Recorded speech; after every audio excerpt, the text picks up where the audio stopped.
이것도 칭찬 카테고리일 수도 있어요. 한번 볼게요. 먼저 칭찬, 잘한 일에 대해서는 잘했어요 하고 칭찬하는 겁니다. 애들은요, 굉장히 예민하게 안테나를 세우고 자기가 어떤 일에 칭찬을 받는가 하는 걸 생각합니다. 뭐 이렇게 휴지를 이렇게 주었더니 선생님이 아유 착하다라고 말씀하셨으면 아 이렇게 떨어진 휴지를 줍는 게 잘한 거구나 이렇게 생각해요. 근데 어느 날 선생님이 지나가셔서 또 칭찬받고 싶어서 살짝 이렇게 휴지를 주웠는데 선생님이 그날 아침에 남편이랑 싸우고 나와가지고 기분이 안 좋아. 그래가지고 칭찬을 안 했다. 그럼 이 아이에게는 어린아이니까 이게 이제 혼란이 오는 거예요. 이렇게 떨어진 휴지를 줍는 게 잘하는 거야, 잘못하는 거야, 이런 생각이 든다는 거죠. 그래서 아이들에게는 똑같은 그 크기로 잘한 거에 대해서는 잘했어요라고 칭찬을 하는 거라고 합니다. 그 다음에 이제 두 번째는 훌륭해요라고 하는 건데요. 뭐 잘한 게 그렇게 늘 있지 않는다 그러면 찾아서라도 훌륭해요라고 칭찬하십니다. 여러분 이렇게 엄지손을 한번 올려보세요. 쓰던 것을 멈추시고 뭘 쓰세요? 뭐 이렇게 중요한 건 나오지도 않았는데 엄지손을 올리고 훌륭해요. 아니 바쁘신데 무슨 여기 강의를 들으시느라고 이 밤중에 이렇게 네 여러분 훌륭하십니다. 정말. 그래도 피가 되고 살이 되는 여러분의 삶의 변화가 꼭 생길 거라고 생각을 해요. 그래서 훌륭해요라고. 아내가 뭐 김치찌개, 된장찌개, 또 김치찌개, 또 된장찌개 이렇게 계속 하더라도 그래도 괄호 열고 뭐 진짜 아무 말도 안 하면서 또 김치찌개냐 이런 얼굴 하면서 그 찌개 쳐다보시면 안 돼요. 그리고 기껏 이불을 열어서 하신다는 말이 김 없냐? 이런 거 하시면 안 됩니다. 김은 직접 갖다 드시고 일단은 이렇게 하시고 당신 김치찌개가 최고야 이렇게 일단 말씀을 하시는 게 중요합니다. 세 번째는 미리 불러주기라는 건데요. 이것도 어떻게 생각하면 굉장히 멋진 칭찬 중에 하나인데요. 자녀가 뭘 하고 싶다 이렇게 얘기했을 때 그걸 미리 불러주시는 거예요. 이루는 날까지 기다리시지 마시고 아빠 나는 유엔 사무총장 되고 싶어요. 그러면 네 그날부터 부르세요. 아이고 우리 전 총장님 오늘 시험 잘 보셨나요? 영어 시험 또 50점 받으셨군요. 그래도 총장님이라고 불러주는 거예요. 그거를 만약에 야, 너 영어 성적 가지고 와봐. 너 영어 50점 이렇게 받아갖고 무슨 유엔 사무총장을 하냐? 이렇게 말했을 때 아이가 그러면 그렇지. 열심히 해야지. 라고 하는 아이는 없다는 거예요. 그러면 그렇지. 나 같은 게 무슨 유엔 사무총장이냐. 정신 차려라. 이렇게 된다는 거예요. 그러니까 그래. 그러면 아빠가 너 뭐 박사님 할래? 그래 그럼 박사님이라고 불러줄게. 뭐 래퍼가 된다고? 그래 아빠가 너 래퍼라고 불러줄게. 너같이 해가지고 무슨 래퍼가 되냐 이런 그런 거 하고 래퍼 돼서 밥 먹고 살 수 있는 줄 알아? 뭐 이런 거 하시지 마시고 이제 그렇게 하라는 거이죠. 그러면 스스로 알아서 아이들이 내가 이렇게 되기 위해서는 지금처럼 이렇게 공부하고 지금처럼 게을러서는 안 되겠구나라고 이렇게 스스로 깨닫게 된다 이런 이야기입니다. 네, 실제적인 그런 예들도 굉장히 많아요. 그래서 한번 여러분들도 한번 실천을 해보시면 좋겠다는 생각이 듭니다. 자, 이번에는 우리의 입으로 말할 수 있는 것, 멋진 삶을 만들어 나가는데 중요한 거 감사 얘기를 해보려고 해요. 이 멋진 그림의 이름이 제목이 뭐냐면 The Grace, 은혜라는 그림이에요. 맨 처음에 이게 색깔이 있는 게 아니었고 사진이었대요. 에릭 앤스트롬이라는 사진사가 1918년이니까 굉장히 오래전이죠. 그때 이제 흑백 사진으로 이제 찍었던 건데요. 그분이 경영하는 사진관에 어떤 노인이 한 분 들어오시면서 좀 쉬었다 가도 될까요? 이렇게 물었습니다. 이렇게 구두 수선도 하고 먼지 털고 이런 일을 하시는 분이 이제 자기 그 짐을 들고 들어오셨어요. 그리고 사진관 한 구석에 앉아서 이 딱딱한 빵 하나 놓고 차 한 잔 놓고 식사를 하시려고 그랬던 것 같아요. 이 허름한 식사를 앞에 놓고 뭐가 그렇게 감사하다고 저렇게 진지하게 그 감사 기도를 드릴까? 이 에릭 앤스트롬은 너무나 감동을 받아서 그 순간을 포착해서 사진으로 찍었어요. 그리고 나중에 이 사진을 그의 딸인 로다 나이버그, 이제 결혼해서 이름이 달라졌겠죠. 로다 나이버그가 이제 나중에 색칠을 해서 유화로 이 그림을 그렸어요.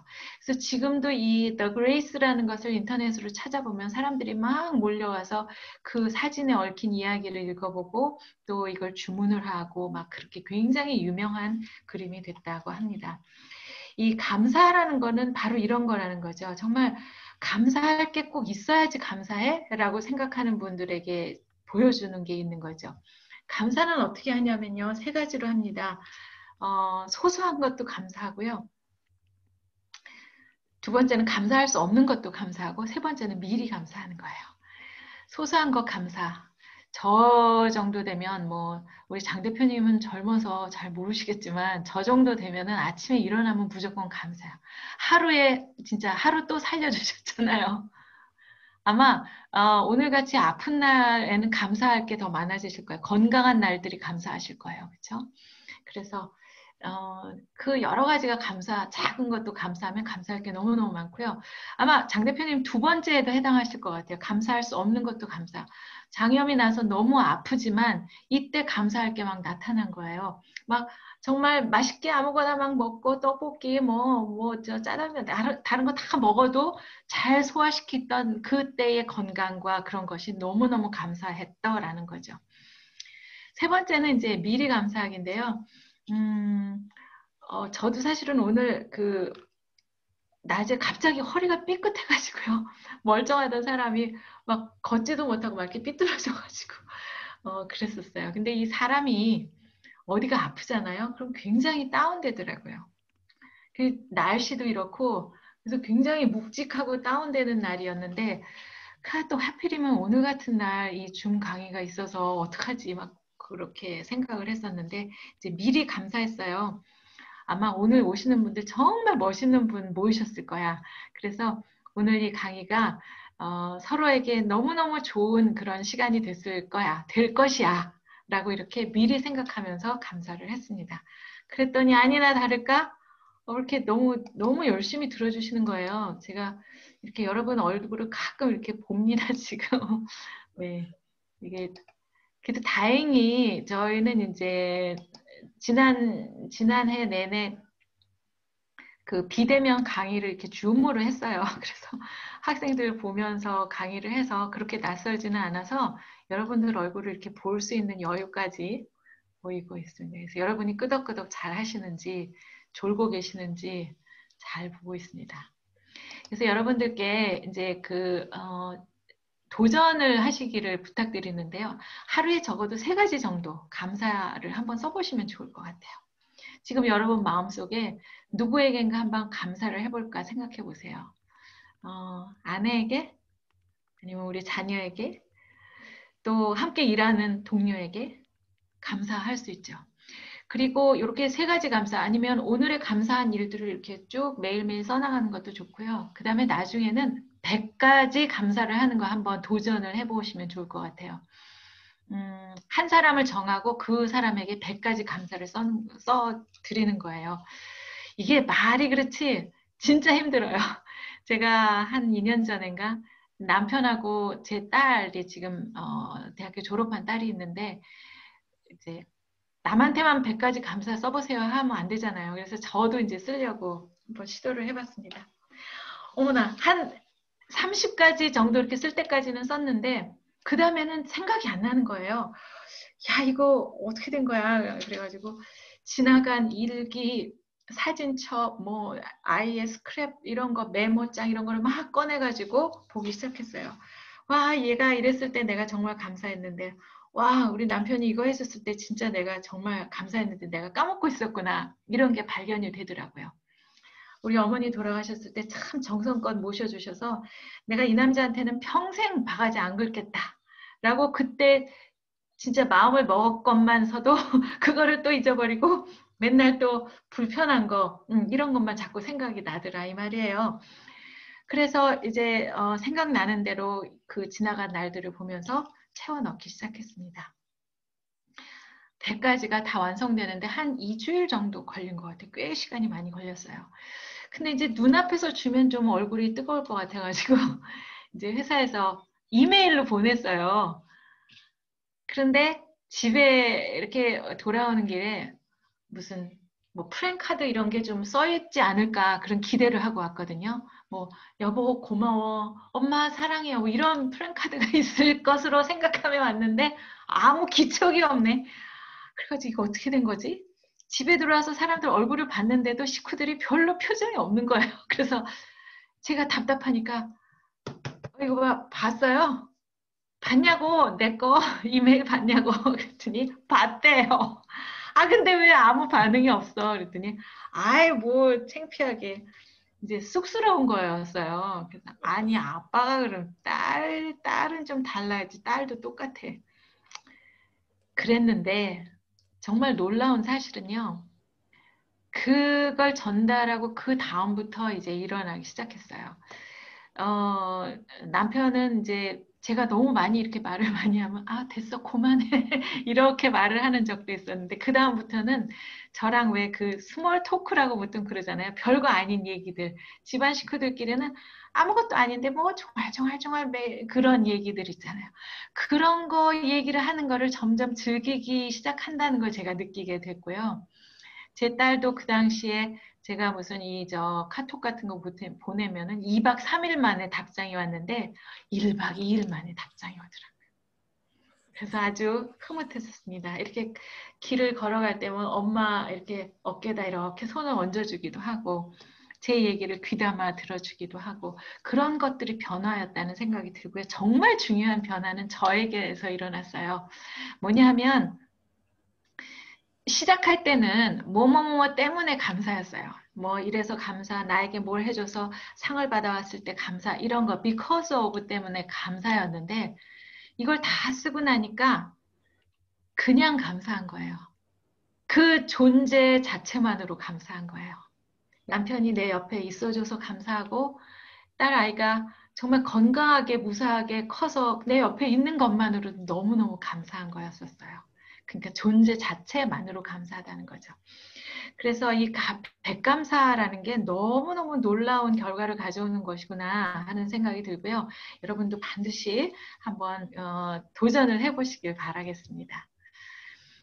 그 다음에 이 삶의 그 모토, 인생의 모토 같은 거 하나 있으면 그 나이 들면서 참 좋을 것 같은 생각이 들거든요. 이 남자분 아시죠? 네. 젊었을 때 모습이고 이분이 지금 1940년생이라서 지금은 이 모습을 이 모양입니다가 아니라 이런 모습을 하고 계세요. 그 플라시도 도밍고라고 세계적으로 유명한 그 테너 가수인데요. 젊었을 때 테너였는데 지금 굉장히 여러 가지 일을 많이 음악 행정도 하고 이제 노래도 하고 그다음에 지휘도 해요. 지휘. 그리고 그 옛날에 왜 유명한 그 쓰리 테너스 그래서 플라시도 도밍고, 루치아노 파바로티, 그다음에 또 한 사람 누구죠? 아, 금방 생각이 안 나네. 근데 파바로티는 그만 세상을 떠나버렸어요. 췌장암으로. 그래서 일찍 세상 떠나면 아무 소용도 없는 거예요. 그리고 그 또 한 사람은 그 백혈병이 걸려서 노래를 많이는 못 하세요. 물론 이제 좋은 일을 많이 하시죠. 백혈병 환자들을 위해서 활동을 하고 그래서 그렇게 하시고 그런데 저는 이 플라시도 도밍고가 삶의 자세로서는 참 좋은 분이시다 이런 생각이 들어요. 이제 쉬면 녹슨다. 그래서 여러 가지 활동을 하면서 자기를 계속 녹슬지 않게 만드는 것. 그렇게 사는 모습인 것 같다. 이런 생각이 들었어요. 그래서 저도 낚싯대를 여러 개 들이우면 우리 인생의 후반전이 좀 재미있지 않을까 이런 생각을 했습니다. 집에서는 아내고 엄마이고요. 학교 가서는 선생이고요. 방송 나오라면 또 기분 좋게 나가고요. 또 이런 이제 강의, 어, 사람들을 변화시키고 싶은 그런 강의 되게 좋아해요. 그래서 강사로도 일을 하고 있고, 그 다음에 책이 지난번에 나왔던 그 노란 책, 내 나이가 나를 안아주었습니다 하는 그 책이 저의 8번째 책입니다. 그래서 아직은 뭐 별 자랑할 만한 상황은 아니지만, 그래도 글을 썼으니까 작가라고 할 수 있고, 앞으로도 계속 쓰고 싶어요. 그리고 저는 교회 다니니까 교회에서는 권사라고 그래가지고 이것도 할 일이 굉장히 많아요. 교회 가서도 강연도 많이 하고 그럽니다.